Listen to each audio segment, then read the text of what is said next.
टुनटुनी की कुल्हड़ मैगी। सुंदरवन के जंगल में कालू कौवा अपनी पत्नी टुनटुनी और दो बच्चों के साथ रहा करता था। कालू रंग बिरंगी कुल्फी बेचकर अपने घर का खर्चा चलाया करता था। ठंड का मौसम शुरू हो चुका था, जिसके चलते कालू की रंग बिरंगी कुल्फी खाने कोई पक्षी भी नहीं आता था। वह अपने ठेले के पास उदास बैठा था। क्या करूं, कुछ समझ में नहीं आ रहा है। ठंड इतनी बढ़ गई है कि कोई बर्फ कुल्फी खाना ही नहीं चाहता। ऐसे ही कुछ दिन चलता रहा तो मैं रोड पर आ जाऊंगा। घर में पत्नी और बच्चे का खर्च अब मैं कैसे पूरा करूंगा।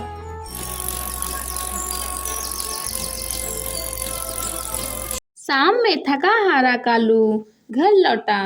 आज भी उसकी कमाई नहीं हुई थी। क्यों जी, आप इतनी थकी हारी और परेशान दिख रही हैं। लगता है आज भी बिक्री नहीं हुई है। अगर ऐसा ही चलता रहा तो बच्चों की पढ़ाई छूट जाएगी। अपने ऊपर थोड़े बहुत जो कर्ज है वो भी हम चुका नहीं पाएंगे। यही तो मैं भी सोच रहा हूँ टुनटुनी, इस ठंड में कोई बर्फ कुल्फी खाना ही नहीं चाहता। तभी टुनटुनी के दोनों बच्चे स्कूल से घर आ जाते हैं। बच्चों, तुम लोग थोड़ी देर रुको।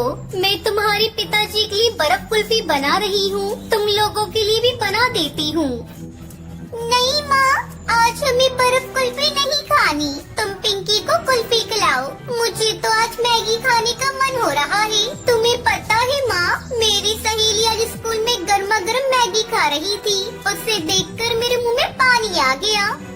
माँ, मैं भी आज मैगी खाऊंगी। मुझे तुम 5 रुपए दो ना, मैं अभी जाकर मैगी के पैकेट खरीद कर लाती हूँ। टुनटुनी पिंकी को 5 रुपए देती है। जा पिंकी, जल्दी से मैगी खरीद कर ला। मैं तुम लोगों के लिए मैगी बना देती हूँ। थोड़ी देर बाद टुनटुनी बच्चों को मैगी बनाकर देती है।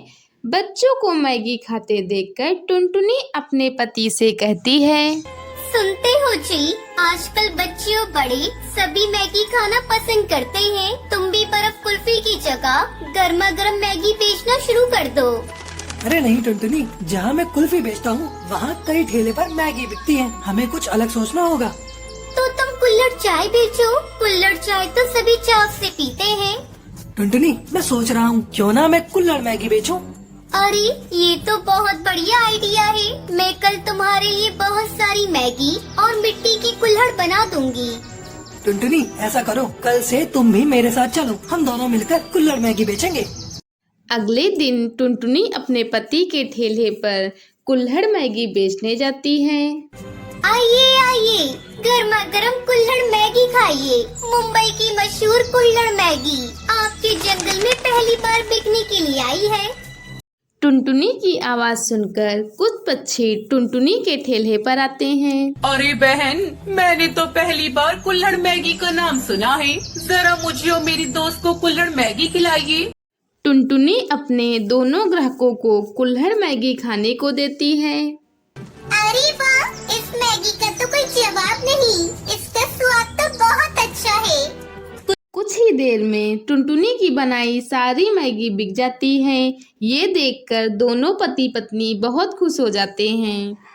देखा जी, आपकी कुल्हड़ मैगी का आइडिया तो बहुत ही अच्छा था। कल से हमें और ज्यादा कुल्हड़ मैगी बनाने का सामान खरीद कर लाना होगा।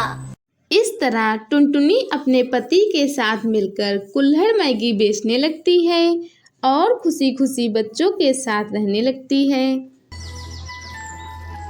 चिड़िया की तरबूज की खेती।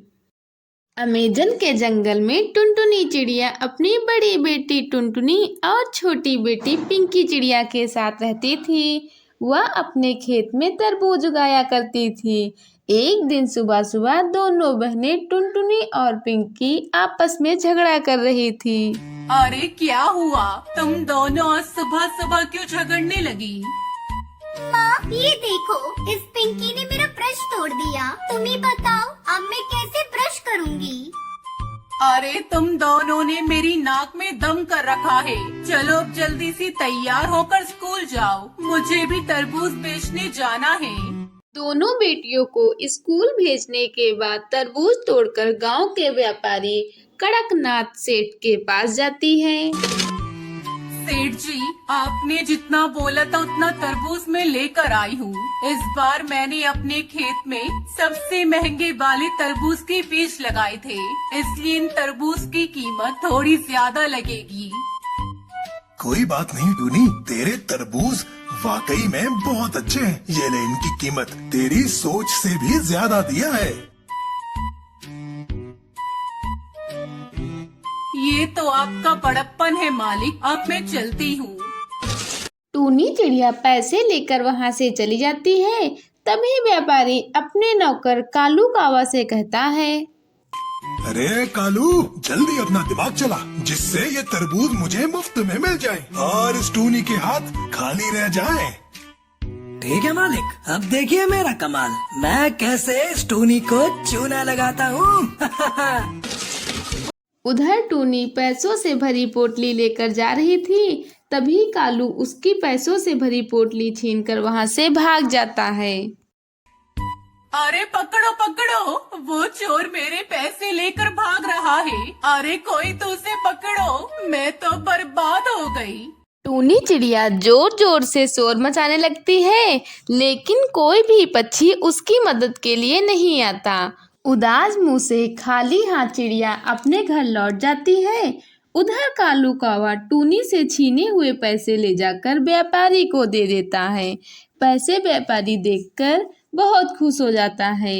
अगले दिन फिर टूनी चिड़िया कर्ज मांगने के लिए उस व्यापारी के पास जाती है। सेठ जी, मैं लुट गई, बर्बाद हो गई। मेरे साथ बुरा हुआ, मेरे सारे पैसे छीनकर एक चोर भाग गया। मुझे पैसों की बहुत जरूरत है, खेत में तरबूज की दूसरी फसल लगानी है। आप मुझे कुछ पैसे उधार दे दीजिए, फसल तैयार होते ही मैं आपका कर्ज चुका दूंगी। टूनी चिड़िया के इतने कहने पर भी सेठ कड़कनाथ टूनी को कोई कर्ज नहीं देता और उसे वहां से भगा देता है। अब टूनी चिड़िया को कुछ भी समझ नहीं आ रहा था कि अब वो क्या करेगी। धीरे धीरे टूनी की तबीयत बिगड़ने लगती है और फिर एक दिन उसकी मौत हो जाती है। माँ, तुम्हें क्या हो गया माँ? आंखें खोलो माँ, तुम कोई जवाब क्यों नहीं दे रही हो? उठो ना माँ, अब हम दोनों कभी झगड़ा भी नहीं करेंगे। देखो ना माँ, पिंकी कितना रो रही है। उठो माँ। दीदी, माँ बोल क्यों नहीं रही है? पिंकी, अम्मा कभी नहीं बोलेंगी। माँ हम दोनों को छोड़कर चली गई। इसी तरह कई दिन गुजर जाते हैं। अब उन दोनों को देखने वाला कोई नहीं था। एक दिन उसकी पड़ोसी मीठी तोती उसके घर भोजन लेकर आती है। बच्चों, ये लो भोजन। देख रही हूँ 2 दिनों से तुम्हारे घर में चूल्हा भी नहीं जला। लो, इस भोजन को खा लो। आंटी, हम लोग माँ के बिना कैसे रहेंगे? हमारी तो जिंदगी उजड़ गई। बेटा, मैं तुम्हारे दुख को समझ रही हूँ, लेकिन हम कर भी क्या सकते हैं। मेरी मानो तो तुम लोग अपने खेत में फिर से तरबूज की खेती करना शुरू कर दो। इस तरह तुम दोनों बहनों का मन भी लगा रहेगा। हाँ आंटी जी, आप ठीक कह रही है। मैं कल से ही अपने खेत में तरबूज की खेती करना शुरू कर देती हूँ।